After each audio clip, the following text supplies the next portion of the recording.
Election commission अपना नैब का head, अपनी केयरटेकर गवर्नमेंट दोनों ने मिलकर कर लिया।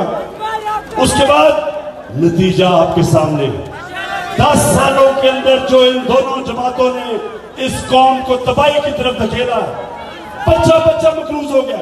ये जब आए थे हर पाकिस्तानी के ऊपर कर्जा कहते हैं 35,000 था, 35,000। आज कितना कर्जा है हर पाकिस्तानी?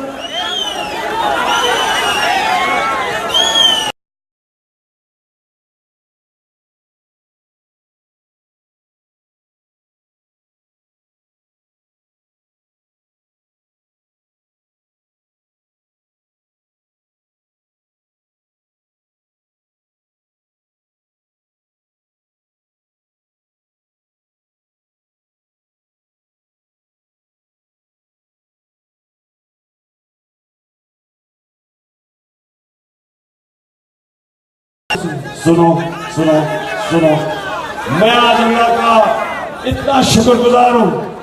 22 साल पहले जब मैं निकला, मैंने अपनी कौम को कहा कि करप्शन सबसे बड़ा मसला है। लोग मेरे पे हंसते थे, कहते थे इमरान साहब ये क्या करप्शन की रट लगाई हुई है।